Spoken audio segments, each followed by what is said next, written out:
Hello and welcome to the SCP podcast. SCP stands for the Society of Consulting Psychology. I'm Joni Cannell, your host for today. Our special guest today is Dr. David Caruso. David specializes in emotional intelligence. He's a management psychologist and co author of The Emotionally Intelligent Manager and The Educator's Guide to Emotional Intelligence. And you may all know him already as one of the developers of the Mayer-Salovey-Caruso Emotional Intelligence Test, also known as the MSCEIT. David will deliver a webinar for SCP on emotional intelligence real soon in July. And I'm hoping he'll give us a sneak preview of that. So, welcome, David.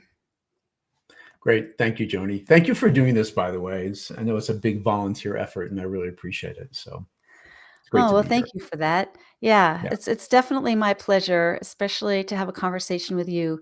And I'm going to learn a lot during this episode as well. So let's start by learning a little bit about you and your background. And I guess my big question for you is, how did you come to study emotional intelligence, like way, at the beginning? So, when I went to grad school, it was to study intelligence theory, assessment, alternative models. And probably the biggest focus is assessment and individual differences. And then I went to grad school. After grad school was a postdoc in psychology, kind of doing the same kind of thing. Can you improve intelligence, alternative models? And then I bombed out. I left academia. But in grad school, I'd met somebody named Jack Mayer. And when I was a postdoc at Yale, I met this young grad student called Pete Salovey. And it turns out after I left academia, they hooked up together and developed the theory of emotional intelligence. So when they're ready to do something with it, it was a way to maintain those relationships. So Jack, got in touch with me and said, "Hey, remember this guy, Pete Salovey? We're going to publish these articles on emotional intelligence, and we'd like to develop an assessment." You got the background. And since I was in the business world by then, I was doing market research and corporate planning. They said you could also help us apply it. So that training, frankly, was just a way to maintain relationships. Well, that is interesting. I mean, also just sort of key to emotional intelligence, I think, as well.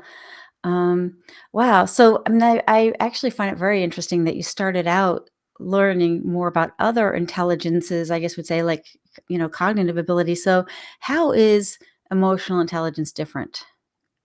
Yeah. So I think I'd like to define emotional intelligence because it's still. Okay, let's I do it.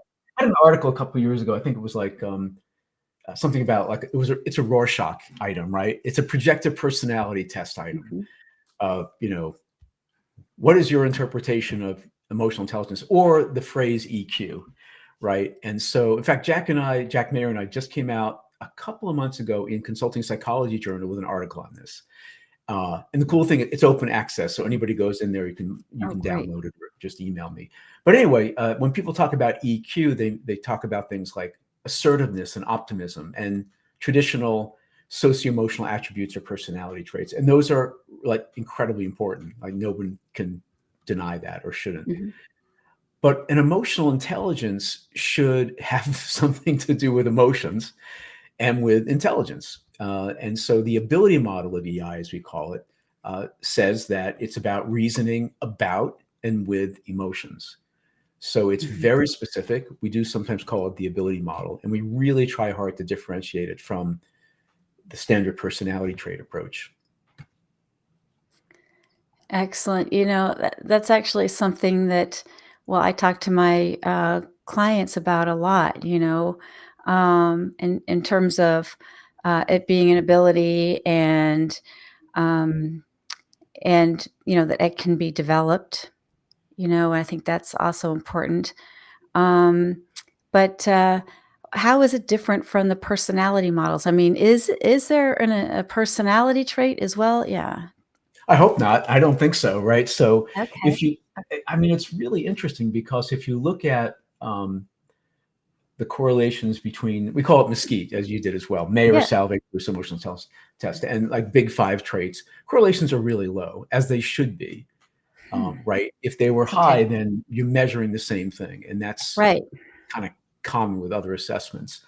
But the same thing you asked about, how is it different from other intelligences? So in the Cattell-Horn-Carroll, the CHC model of broad intelligence, like Mhm. visual, spatial, verbal, all those kinds of things. So it's kind of it's the Goldilocks effect, right? So to be a broad intelligence, like verbal, spatial, numerical, and so forth, the new intelligence has to correlate just right with other intelligences. So if it's too high, Mhm. it's the same thing. You're not adding any value. Right. There's no discriminant validity. Mhm. If it's too low, it's not an intelligence. And the MSCEIT and the ability model of EI kind of hits that sweet spot. And we can say that because there's a wonderful study by the lead author was Carolyn McCann out of Australia, one of the best researchers in the field. Mhm. And having subjects go through something like 6 to 7, 8 hours of assessment. And their article was something like, emotional intelligence is a broad intelligence. So we're really happy to see that it hits that Hmm. sweet spot just right. Interesting. Okay, so I mean, I guess the one of the things that really appealed to me today to have this conversation is that the Mesquite 2 recently came Mm, out. I've been using the Mesquite for years. okay. Love it. And, why did you change it? What's new? What's different from the Mesquite? Yeah. So pretty much everything is different. Ooh. I mean, it's really, so 2002. So I think our first assessment was actually on a CD-ROM, if people remember what those are. It was called the MEIS or MEIS. It was 400 items. It involved the use, if you didn't have the CD, we had to like make these cassette tapes. It was Mhm, just nuts. But it was a pretty good assessment. But that was 1997, and then the Mesquite came out with mhm, norms and mhm. things, new items in 2002. A lot has changed in 20 years. Right, you go from classical test theory, where you can noodle over some things and come up with great items, to huge advances in psychometrics. So let's see. So Mies was 400, I think 402 items. Mesquite was 141, and depending on how you measure it, Mesquite 2 is 94. I mean, that's Mhm, wild. It's basically every item is new. It's only online, so you can do fun things like you could have uh, brief videos, like not quite mhm, micro expressions, but close. mhm. You can do drag and drop things. So it's a lot more engaging. It's much shorter. We even have attention check items in this ability based assessment. Yeah. Just really interesting. The reports are new. We got rid of a couple of tasks that I really liked, but which Mhm, required some explaining to clients. Like, they would look at you and say, mhm, "Well, what was that about?" And we've kind of gotten mhm, rid of that. mhm, Some people think it was an issue with face validity, but if you knew the model, you knew that the Mesquite has face validity. But a lot of people don't know the model, so the mhm. Mesquite 2 is like brand new. Pretty much everything is different, and I'm incredibly excited about it. Well, I've only done my very small test because I recently used it for a group of executives. And I tell you, the biggest complaint I used to get from the Mesquite was the face validity. I mean, just because especially the people who are taking it are not psychologists. They don't really Mhm. understand, how to develop a test and all that. But this one, people were just so engaged talking about it and like the types of items and what they were doing and the report talks about the items too, so that people can understand, like, what kind of tasks they're, Mhm. um, they're doing and where their skills are. I don't wanna give everything away here, but, I mean, I just found that really exciting, and people just, I think also loved the test too. I mean, I didn't actually take it myself, but I delivered it, so and now I feel like I should go take it as well. Um, all right. So, without giving too much away, because Yeah. we're going to be doing a webinar on Mhm. this, you'll be conducting a webinar for Mhm. SCP on July 22nd. So, why don't you just give us a sneak preview of what you'll be covering and perhaps like why our consulting psychologists and coaches and others might want to attend? Yeah, so it's interesting because some people would say Mesquite is really for researchers only, and Hmm. that's always perplexed me because the model itself is really practical. So For example, just before you hit record on this one, I could feel my anxiety level coming up a little bit. Okay. And then I felt, well, actually, that's good, right? Because that little bit of anxiety keeps me focused. Mhm. I want to do well here. But if that anxiety gets a little too high, it's going to overwhelm me. And I know that could happen. So I'm also practicing taking my own deep breath without being too obvious about it and things like that. Mhm. So, and that just describes the model, the 4 abilities that are in the model. Perceiving emotions, connecting emotions to the task, understanding emotions, and managing them. So we're going to go. So in the webinar, we'll go over the model, and I think that's where it starts with a lot of practical examples. And then if you get the model, you're going to get the assessment, because the assessment directly comes from that. We call it the 4-domain ability model of emotional Mhm. intelligence. We'll do that. And because I think it's so incredibly practical, if you're an executive coach, if you're a consulting psychologist, you can use the model in your practice, frankly, whether you use the assessment or not. It's a Mhm. really cool Yeah. framework. Now, I think Mhm. the assessment is really helpful because you could say, well, here's the model. Let's do an after-action review. Let's use the model and figure Mhm. out, why this thing blew up the way it did, or it went well.